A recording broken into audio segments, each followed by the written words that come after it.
I'm Marvin Mills. I am going to lecture today on the Taj Mahal, the most beautiful building in the world.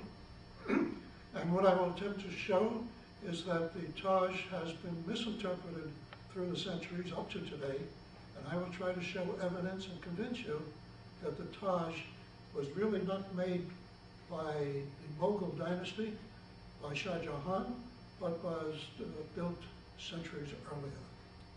I am an architect and an architectural historian, and this has been an interest of mine for many years. This is a portrait, a miniature portrait of Shah Jahan, the Mughal emperor of the 17th century, who is alleged to have built the Taj Mahal for his beloved wife, Taj Mahal. This fiction has been circulated for a very long time, and it is very appealing, and it is very romantic, but it is important to get the record straight so that history is telling the truth.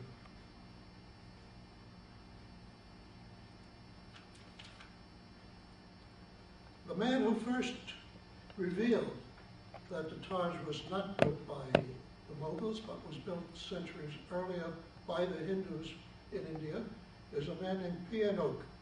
whose book on the Taj Mahal, a Hindu palace, came out in 1968. And I consider it one of the most important books in the last 50 years on the question of the history of architecture. What he has to say in his book about the Shah Jahan is that he was far from being a builder of anything. Shah Jahan was a destroyer.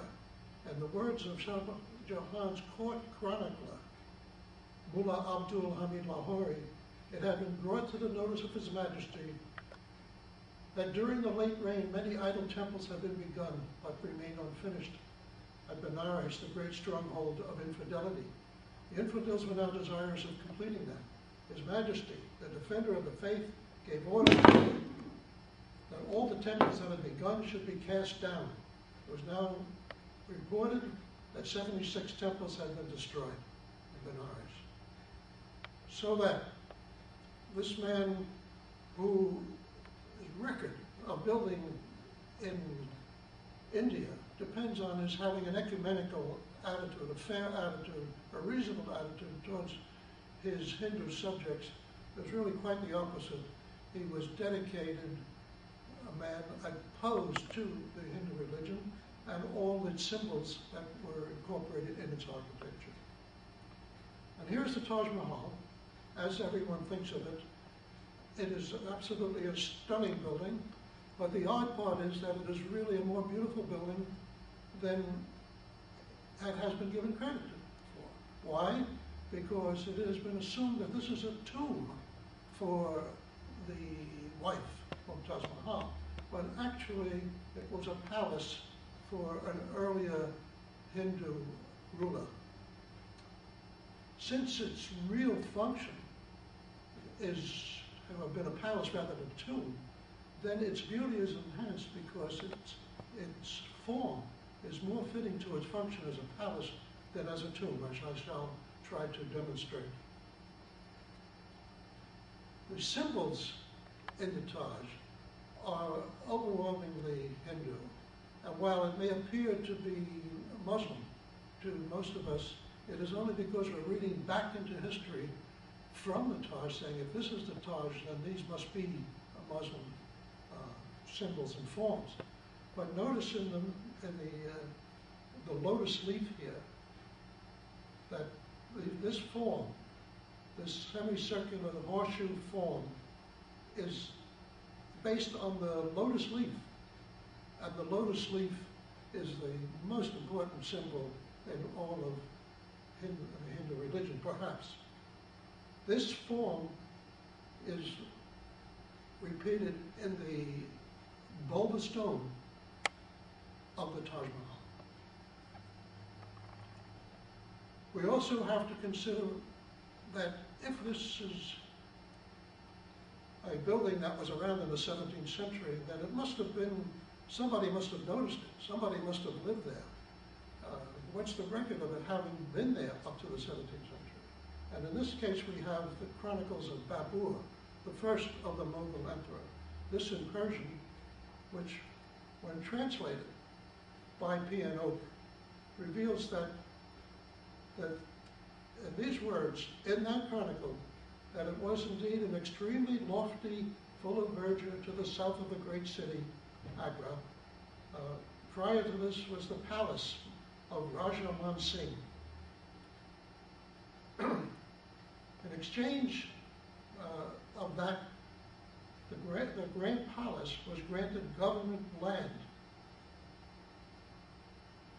so lofty that in its stature it is a memorial to the courage of sky dimensions. In other words, I interpret this, as does P.N. Oak, as a description in the earlier Babur Chronicles of the Taj Mahal, where Babur stayed for a while.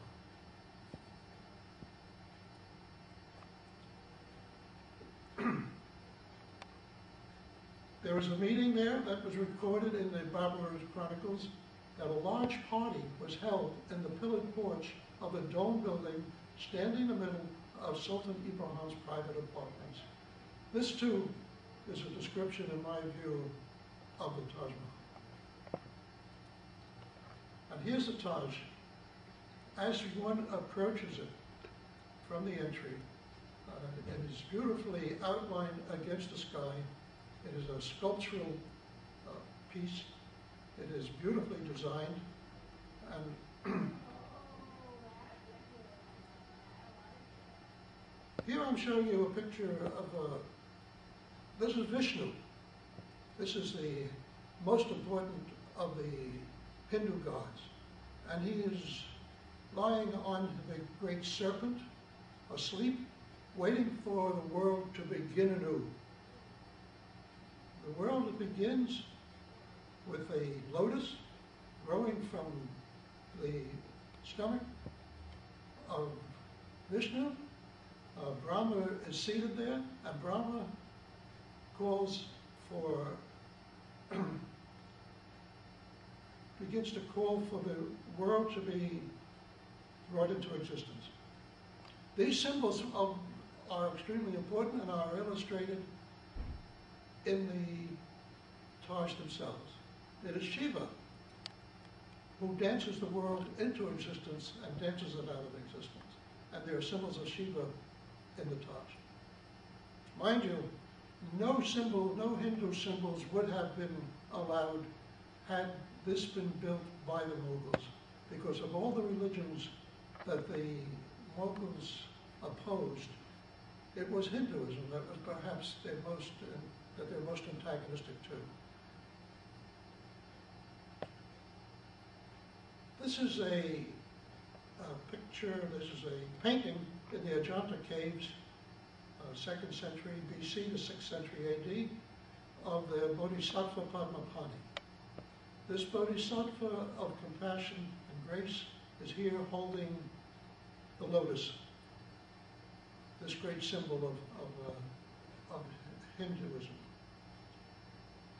This picture, showing grace and charm and subtlety and beauty, note the feeling for this painting, and remember that I am saying, and I hope to convince you, that this type of beauty is incorporated in the Taj Mahal, this type of effortless grace. And here is the lotus itself. All parts of it are of interest to the architectural symbolism. Here is the lotus bud. And it's the lotus bud that is incorporated in the dome of the Taj. Here's the lotus leaf. Here's the lotus fruit. And here is the lotus itself. And here are the lotus petals.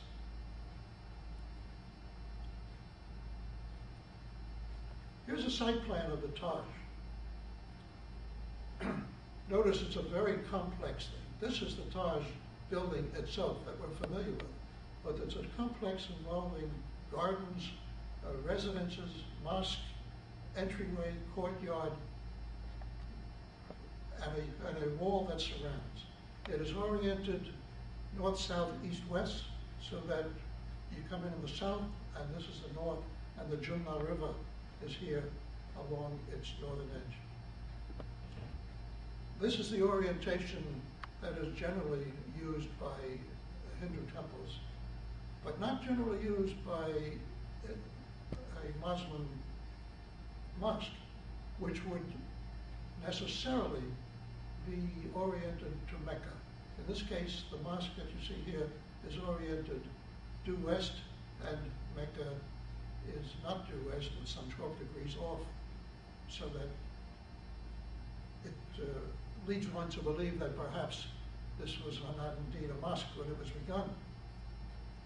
Here's the forecourt with the stables and with places for sale, a bazaar, and so forth. And here is the entry looking back with the, these are the characteristic kiosks and bells that are characteristic of Hindu architecture. And here's a site plan, simplified, showing these various elements. The plan of the Taj Mahal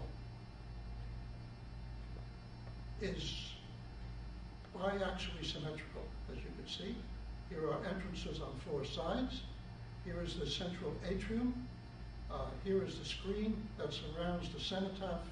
And here is the tomb of Taj Mahal up here. And here is here, and here is Mumtaz. But note too that this plan is not really a plan in my view. That tantric art, a form of Buddhist and Hindu religion, art devoted to tantrism, is a magical symbol, very similar in general to the design of the Taj, with its 4 entrances, as you can see here. So that the plan of the Taj is, in my view, actually a tantric art symbol, a mandala, to be read from the sky. Now here is the entrance to this is the main building, and what you see when you look up is one of those 4 entries. Here is the Quran, which has been inscribed at a later date than my belief, where Hindu symbolism has been removed. Here is a trident that is at the very peak of this arch. And here is a symbol of this pinnacle of the lotus fruit.